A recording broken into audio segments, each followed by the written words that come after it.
Hi, I'm Maryam. I'm the founder and CEO of DeepSearch Labs. What is next 5 years? So I'm going to start with today's problem. We heard about data, we heard about artificial intelligence, we heard about algorithms. So I'm going to start with talking about today's problem. Today's problem is divided into two folds: data and analytics. On the data side, you've got internal data that is fragmented, not complete. People didn't spend time on data engineers or hiring them. So they've got not very good systems in place. Then they try to fill in the gap of this fragmented data sources with online data that they capture. But online data is vast and noisy, and they don't know where to pick the information. Where is the right information to pick? It's noisy. So linking the two is very difficult.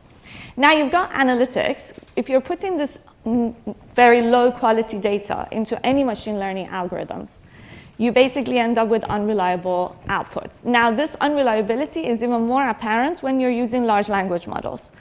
There are also issues with large language models, like they lack privacy. Even though they say they're private, they still capture your questions for training purposes. You don't know how they work. You just have to rely on the output and keep prompting until you get what you need. And there's lack of control.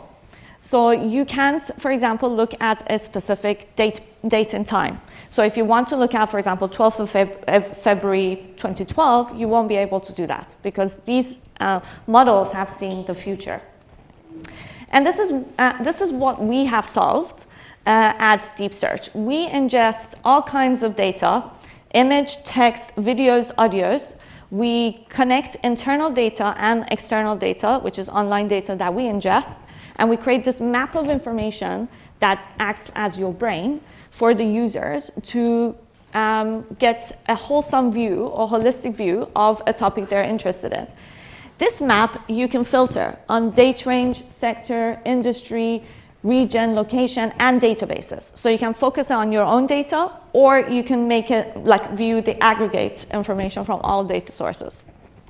You can also look at add things to your watch list. For example, it would notify you if something changes with regards to a topic you're interested in. But the most important part is the contextualization of this map. So at the moment, we can contextualize this map in three different ways on the application. One is you can summarize information, which just like Google Map, when you click on a petrol station, it gives you a summary. On this map, when you click on different sorts of bubbles, it will give you a summary of information. You can use the chatbot to delve deeper into a question. So let's say you're interested in why lithium prices have dropped. The map wouldn't provide that, but you can ask that question and it will pull the information out. The third one, which is something that the market doesn't do at the moment. So the market focuses on chatbots predominantly and interacting with your data. But what if you can create market research consensus reports at a click of a button? And this is what we do. We create research reports on any topic for any date range.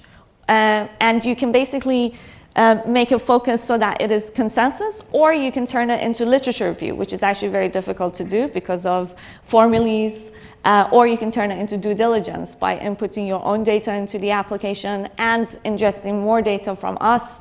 You can turn it into presentation, that's another thing, and you can turn it into equity research reports, which is very detailed and requires accuracy.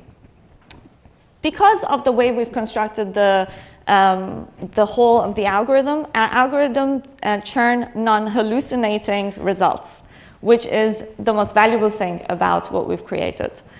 So it is reliable. As a result of that, we've got intelligence firms using this, we've got corporate intelligence, we've got financial firms, and we've got consultancies. Now the next bit is my favorite. We actually imagine turning this map into a video of any length you're interested in. You've heard about Sora, but Sora creates beautiful artistic outputs. What if you can create documentaries at a click of a button, or a news report at a click of a button? But you do need news snippets in there. You do need factual videos in there. You can't just create artistic information. And this is what we've been doing over the last year. If you look at our YouTube channel, you will see how our video generation has progressed over time. And we've been testing this for our own marketing purposes, but we are actually launching this on the application this summer. So you can actually create, at a click of a button, a news on any topic that you're interested in, short or long, 1 minute to however long you want it to be, and you can upload it very quickly. So this can actually give you the ability to become a news stream channel. Any person can become a news stream channel. And anybody can produce any videos that they're interested in. Now, all great. This is all coming. This is this year. But what about next 5 years? Human content will become more expensive. Original content discovery is very important, especially for things like large language models. You do need original content for training purposes. And using synthetic data would just not do when it comes to large language models. As a result of that, the cost of original data will go up. All the original data will have watermarking on them. And what will become very important is AI-generated classification. So how can you classify generated content in order to not ingest them into your system and ensure that you're always getting high-quality information? The number of contents that are being generated by AI is increasing. So we need to avoid ingesting those. And so original information is very important. Second, the cost of operation and cost of training of these models is quite high. And there's a difference. Operation is one side, training is another. On the training side, we've got issues with the way things are being trained, very expensive. On the operation side, the models are quite dense and costly. So there are now new models that are coming out, architectures, sparse architecture models, where not all the parameters that these models have will come on. Only a few that are relevant to the prompt will appear or turn on.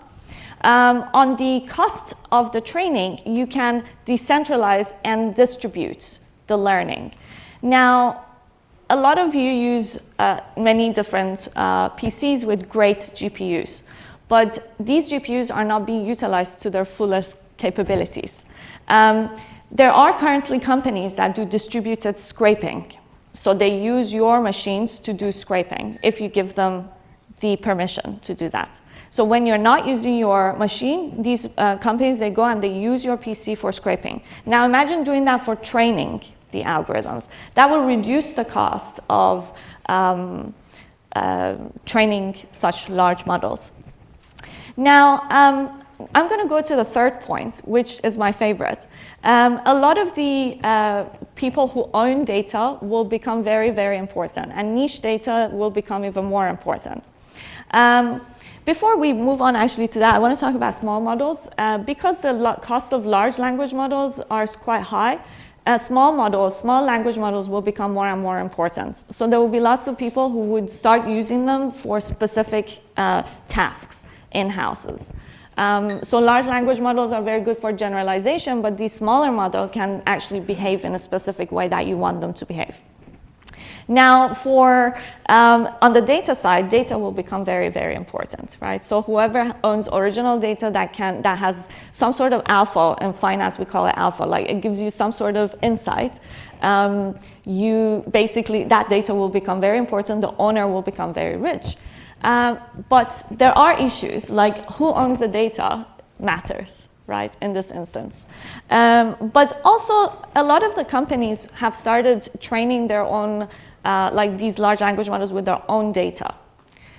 And this is the risk I'm going to talk about, actually, and I'm going to conclude with that. When you're using your own data to train your algorithms, you are actually just creating echo chambers. And these echo chambers will become more and more apparent. And during pandemic, in November, if you had read the news from Guardian, BBC, Telegraph, the information was coming out about how COVID was affecting different situations and different industries in China. But nobody took that as a risk. And as a result, nobody was prepared for it in businesses. Because people, we already have got our echo chambers, but these models will exaggerate that even more. So what is the solution? The solution is to definitely use online with internal data. And that would definitely remove the risk of such a thing, of these echo chambers. But also do not weight your data. A lot of the companies that come to us, they say, can you weight this data source? I want to see more of this data source rather than the other data sources. But actually, this way, you are not going to view the whole picture. So my view is that you should not weight data when you are using these sorts of models. And you should definitely include internal and external data in order to get away from echo chambers. Thank you for listening.